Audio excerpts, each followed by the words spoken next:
Ah, le meilleur souvenir de mon enfance. Ah, bah, quand j'ai eu mon premier vélo. Je sais que j'avais environ 10 ou 12 ans. Non, peut-être que c'était 8 ans plutôt. Et mon père m'a amené au magasin et m'a dit de choisir le vélo que je voulais. Donc j'y suis allé, j'ai acheté un vélo jaune tout neuf. Et ouais, pour moi, c'est ça le meilleur souvenir de mon enfance. José Luis est la première personne à avoir répondu à mon appel à témoignage. Le soir même, il était dans les locaux de la CIMAD pour me partager son histoire. La barrière de la langue, c'est difficile. L'enfermement, c'est difficile. Je me suis rendu compte qu'en fait, la vie, c'était pas ça. En fait, il y avait des chevaux et des papiers. La Croix-Rouge n'avait pas la capacité d'aider tout le monde. Quand tu sors de chez toi, tu sais même pas quand tu vas rentrer, tu vois.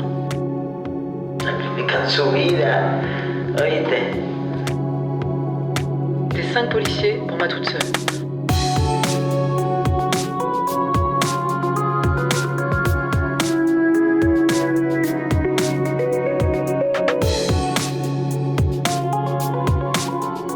On est un peu comme des Saïmiri derrière la cage et on tend des bananes.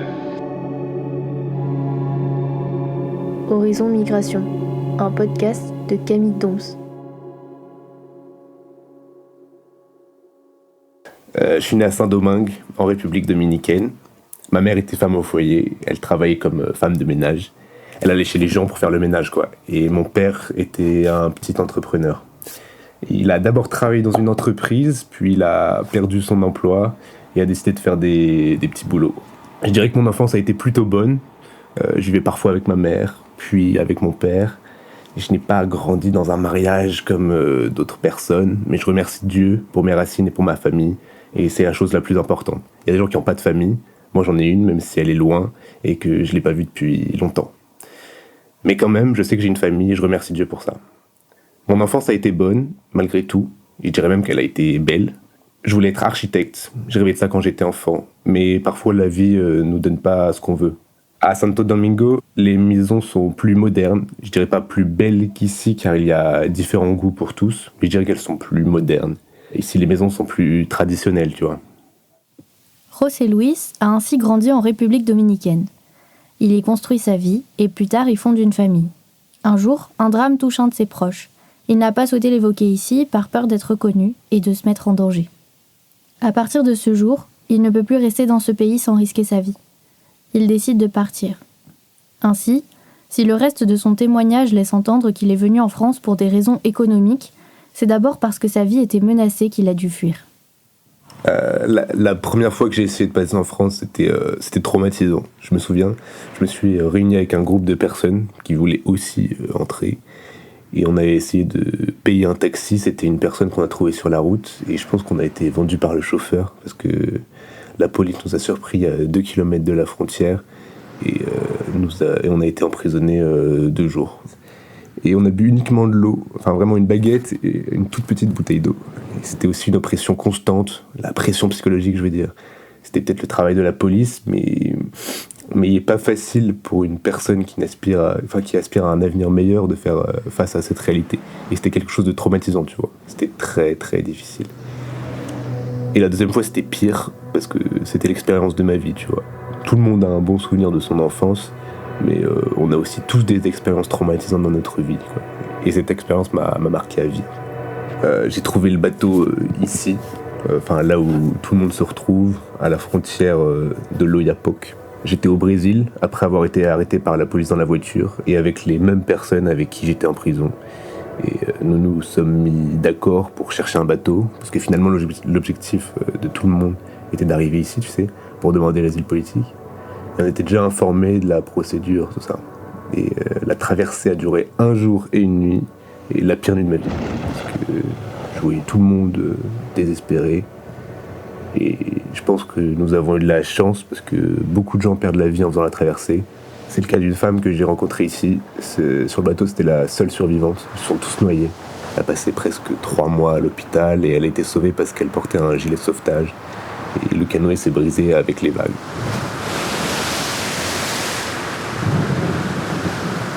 Et c'est pour ça que je dis que c'est la pire nuit de ma vie, quoi. Les vagues sont énormes et on doit endurer toute cette pression J'ai vu des gens pleurer, crier désespoir. C'est comme une nuit en enfer. Si c'était un bateau, dans de meilleures conditions, ce serait différent, mais c'était un bateau en bois, fait à la main. On était 20 personnes, 20 ou 25 plus ou moins. On est arrivé à la plage de Maori. Le début, c'était le plus difficile. Sur le bateau, j'ai rencontré quelqu'un, on est devenus amis. Il m'a dit de venir chez lui et j'y suis allé, quoi. Et le lendemain, sa mère m'a demandé de quitter sa maison. Elle m'a dit qu'elle payait l'eau et l'électricité et que je devais partir. Et après, j'ai trouvé une personne qui m'a donné un logement pour 2 mois, une personne dominicaine. Et elle vivait ici depuis longtemps, elle était déjà installée et régularisée. Aujourd'hui, ça fait 10 ans que j'habite ici. Ma vie a été bonne, Dieu merci. Je suis encore là. J'ai eu des bons et des mauvais moments, quoi. Je vais vous raconter une expérience. L'autre jour, j'ai été arrêté par la police en sortant du supermarché. Tout allait bien. Ils m'ont demandé ma carte vitale, qui avait expiré depuis 1 an, parce que c'est difficile de la renouveler ici. Et le policier m'a dit « Vous savez, c'est moi qui paye pour ça. » Vous voyez, ce sont mes impôts qui ont payé pour ça. Et là, ils vous insultent, ils vous traitent d'immigrés. Mais qu'est-ce que vous cherchez chez moi? Qu'est-ce que vous voulez? Mais quand un Français vient chez moi, vous pouvez aller n'importe où et tout le monde vous invitera à venir manger chez eux. Ils vous demanderont si tout va bien. Le respect des gens, c'est quelque chose qui n'a pas de prix. Et ici, c'est difficile à trouver. Peut-être parce qu'ils n'ont pas eu à aller chercher un meilleur avenir pour leur famille dans un autre pays. Pendant les périodes de crise en Espagne, il y a de nombreux Espagnols qui sont allés à Saint-Domingue. Et c'est pourquoi, aujourd'hui, l'Espagne accueille les Dominicains. La plupart des Dominicains qui émigrent vont en Espagne parce qu'ils sont plus sensibles à eux. Et je pense pas que ça devrait être seulement en Espagne parce qu'on est tous les mêmes, vous voyez. Le monde devrait être différent, moi je vais vous le dire. Ici, le système ne fonctionne pas. Je bénéficie de l'aide alimentaire depuis 2 ou 3 ans. Je peux vous montrer les documents que le juge m'a remis. Et j'ai pas de permis de séjour pour travailler et subvenir moi-même à mes besoins. Et c'est mes fouets là, quoi. Ah ouais. Je vis ici, à Cayenne, en ville. Et chaque jour, je fais ce que je peux. Je fais généralement des petits boulots. Quand il y a du travail, je vais le faire. Je conduis mon scooter comme chauffeur de taxi.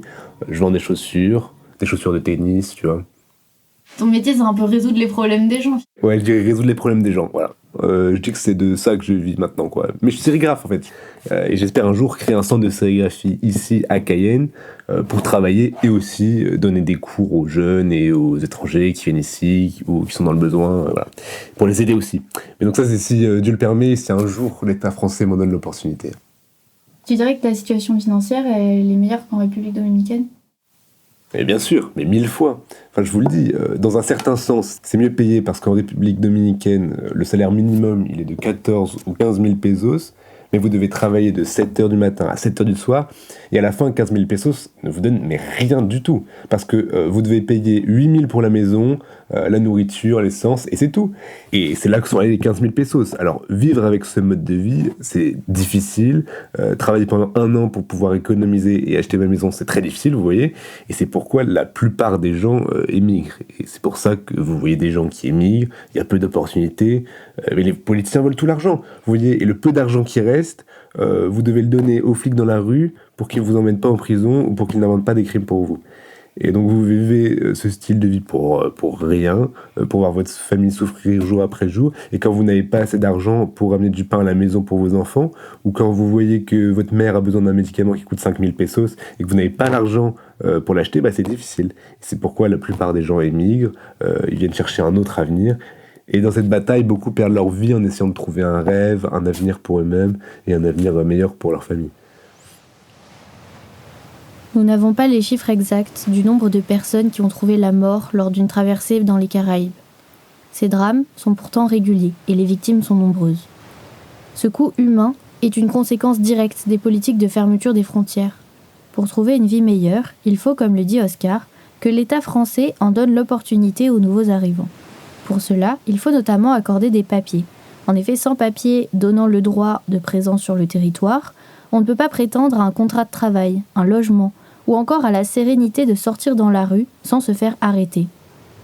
J'ai discuté avec Antoine Frère, juriste en droit des étrangers depuis de nombreuses années et intervenant au CRA de Matoury depuis peu, de ce qu'on appelle les titres de séjour. Alors, un titre de séjour, c'est le document qu'on demande quand on arrive en France. Comme le droit l'a réfléchi, normalement, c'est le document qu'on demande une fois qu'on a eu un visa et qu'on arrive après une entrée régulière, on demande un titre de séjour qui nous permet de rester en France, généralement pour le premier titre de séjour pour une durée d'1 an, qu'on doit renouveler tous les ans ou à période fixe pour justifier de son droit au séjour en France. Ça permet de justifier auprès des organismes sociaux, mais aussi auprès de la police, de la régularité de notre séjour en France. Est-ce que tu peux donner des motifs pour lesquels on peut demander un titre de séjour ? Alors du coup, les 3 grands motifs, il y en a d'autres en périphérie, mais les 3 grands motifs, ça va être pour les études, pour le travail et pour la vie privée et familiale. Un titre de séjour, c'est donc le document que José Luis tente d'obtenir à l'heure de notre entretien. Au vu de sa situation, José Luis ne peut pas faire valoir de droit au séjour, comme pourrait le faire un conjoint de français ou les parents d'enfants français par exemple. José Luis peut demander ce qu'on appelle un titre de séjour discrétionnaire. Cela signifie que le choix d'accorder ou non à José Luis un titre de séjour revient au préfet. Cette décision est exceptionnelle. Même si la décision est à la discrétion de chaque préfecture, des catégories de titres de séjour existent. Chacune est basée sur des critères qui laissent une grande marge d'appréciation. Le titre de séjour vie privée et familiale, par exemple, est le titre le plus sollicité en Guyane. Il repose sur 3 critères fondamentaux dont je vous laisse juger la part d'appréciation subjective. D'abord, le ou la préfet évalue l'intensité des liens. Ce qu'entend la préfecture par intensité des liens, c'est le fait que son dossier s'appuie sur des liens avec un entourage proche. Les liens de parenté et de couple sont ainsi davantage reconnus que des liens amicaux ou professionnels. À la CIMAD d'ailleurs, on conseille de ne pas monter de dossier s'il n'y a pas au moins un enfant ou un conjoint sur le territoire français. L'institution juge ensuite de la stabilité des liens entretenus. Qu'on s'entende, je mets des guillemets en disant cela, parce que ce qu'entend la préfecture par le mot stabilité repose sur la régularité des personnes avec qui des liens sont mis en avant. Ainsi, seules les relations avec des personnes françaises ou régulières sur le territoire sont prises en compte. Enfin, ce titre est fondé sur l'ancienneté des liens créés en France. Plus nos relations sont longues, plus elles ont de poids dans un dossier. Pour démontrer cette ancienneté, on doit par exemple prouver une communauté de vie avec son ou sa conjointe, prouver que l'on vit ensemble ou en tout cas que l'on entretient une relation régulière. Si ce n'est pas le cas pour les titres de séjour vie privée et familiale, il est préférable de prouver une présence longue sur le territoire français. Les preuves de présence en France sont particulièrement fastidieuses à réunir. La préfecture peut accepter tout type de preuves, mais les preuves provenant d'une administration ont davantage de poids. De même, ces documents doivent couvrir plusieurs années, très régulièrement, tous les trimestres au minimum. Je me souviens avoir passé plusieurs après-midi à trier des classeurs de documents administratifs, accumulés sur 5-10 ans, par des personnes dans l'espoir d'un jour pouvoir présenter un dossier complet. Ce dossier réunit ainsi différents documents, propres à chaque situation. Unique point commun entre tous les titres de séjour, l'attestation de non-polygamie, qui est obligatoire. Est-ce que tu pourrais décrire la démarche qu'il faut faire pour demander un titre de séjour ? En Guyane, c'est hyper particulier. Parce que en métropole, sur l'essentiel du territoire, maintenant, les titres de séjour, c'est essentiellement dématérialisé, en tout cas pour beaucoup de titres de séjour, et pour la prise de rendez-vous, etc. Donc tout va se passer en ligne, ou en tout cas une grosse partie de la procédure. En Guyane, c'est différent. La dématérialisation, elle en est à ses tout débuts. Et la préfecture est clairement en sous-effectif, les gens ne sont pas assez formés. Et du coup, on se retrouve avec une procédure très particulière. Alors, les gens doivent envoyer un courrier en préfecture avec des informations très précises.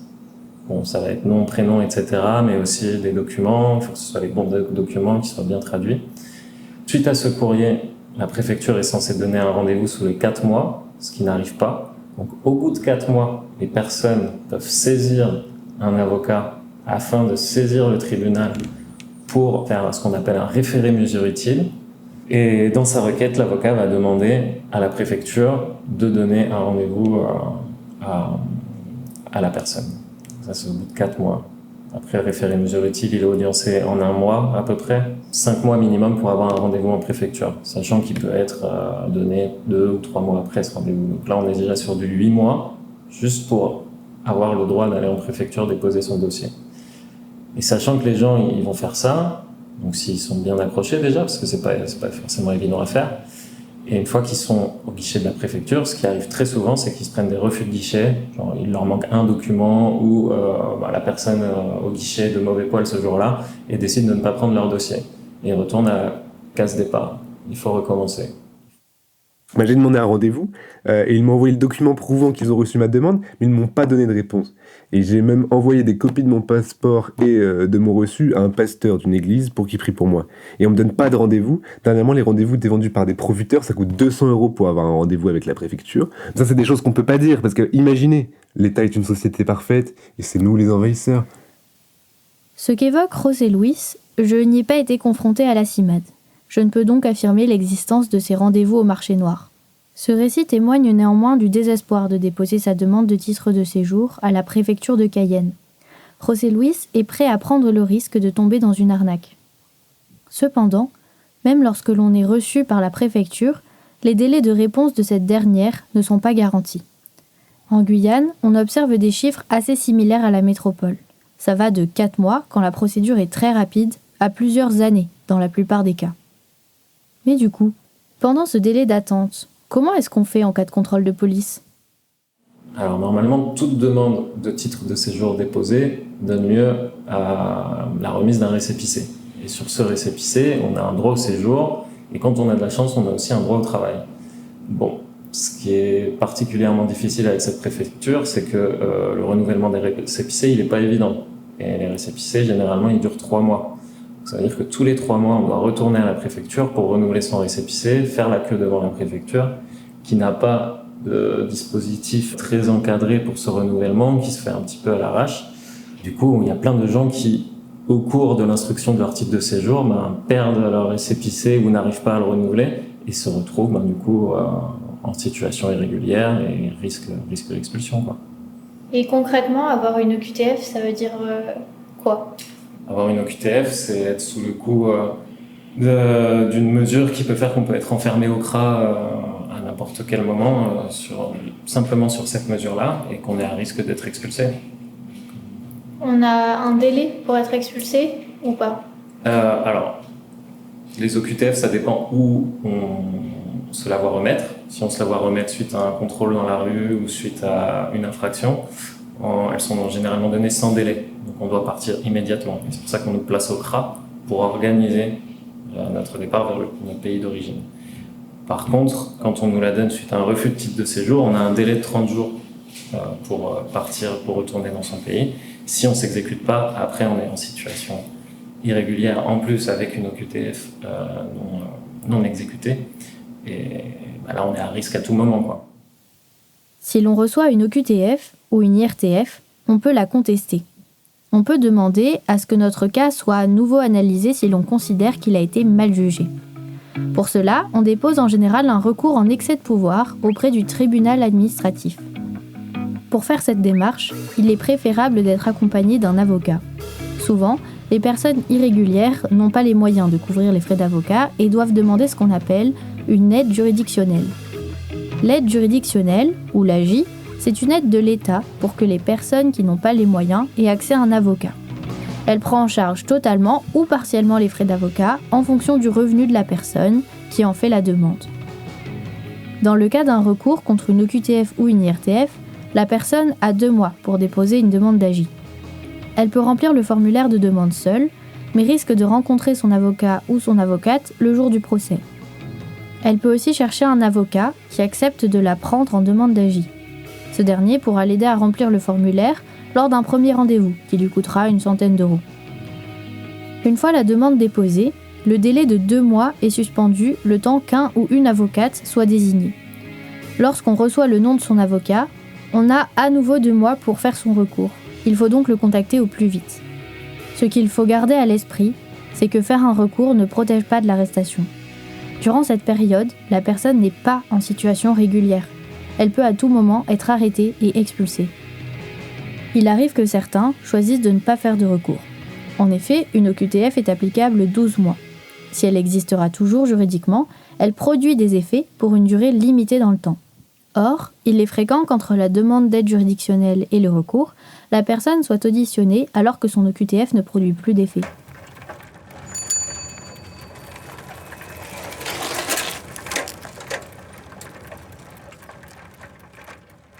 Oui, je me sens bien malgré tout. Malgré le fait qu'il y ait beaucoup de racisme, beaucoup d'indifférence, juste parce que vous êtes étranger, et encore plus si vous êtes dominicain, sans penser aux répercussions ou différentes situations qui amènent chaque personne à vivre comme elle le fait. Parce que par exemple, je vous le dis, lorsqu'il y a un dominicain ou une dominicaine qui travaille tous les jours, on la catégorise comme prostituée, vous comprenez ? Juste parce qu'elle est dominicaine, sans connaître son travail, sans savoir si elle se prostitue dans la rue ou non, juste parce qu'elle est dominicaine, et on la catégorise comme prostituée, vous comprenez ?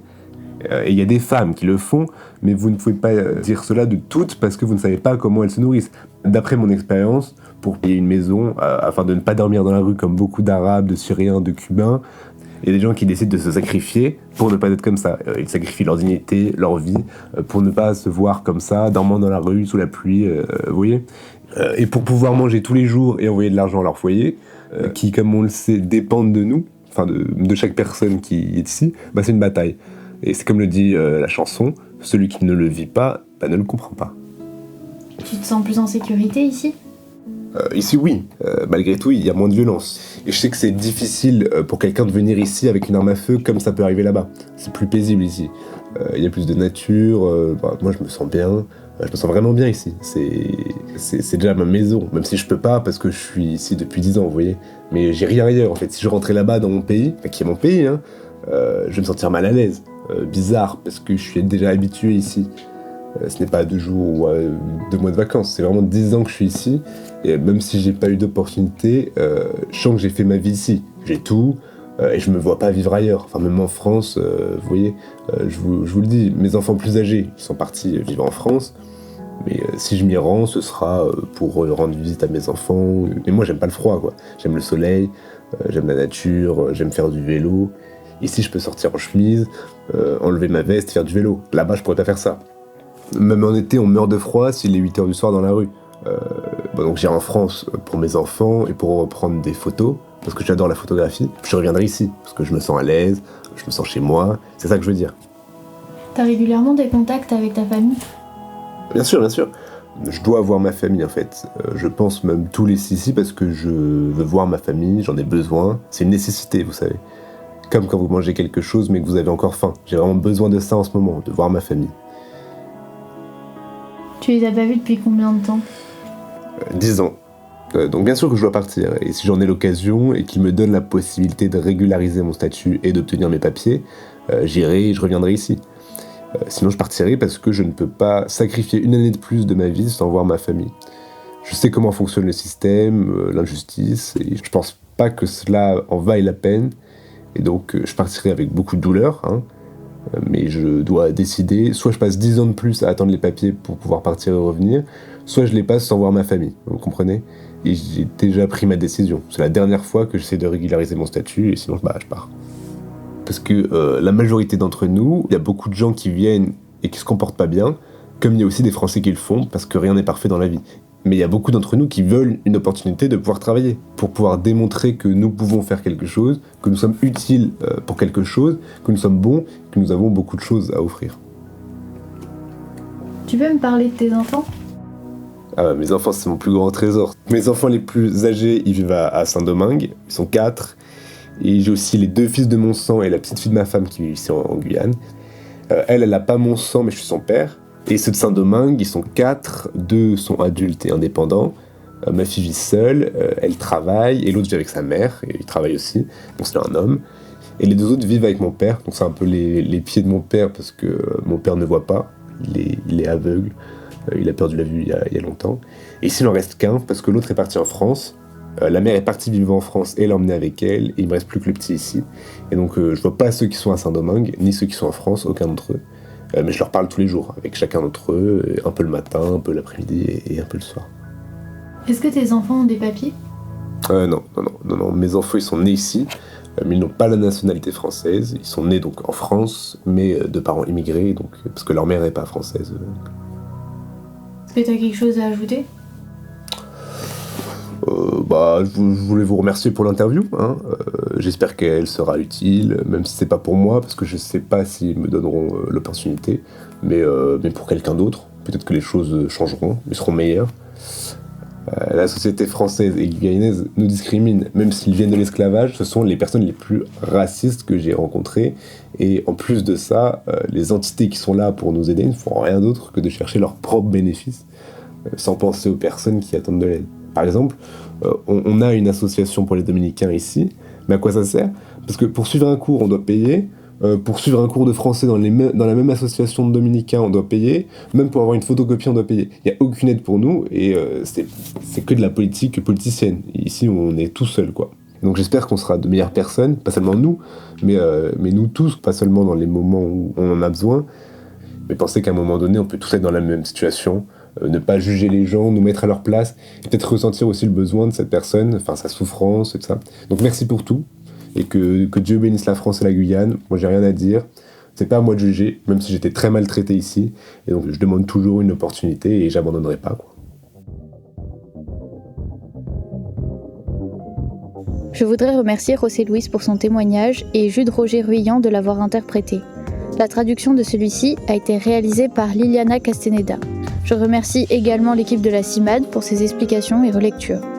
Le montage de cet épisode a été réalisé par Pierre-Éloi Fresneau avec des musiques de Morgane Alibert. Horizon Migration est un podcast de Camille Doms, en ligne sur toutes vos plateformes d'écoute.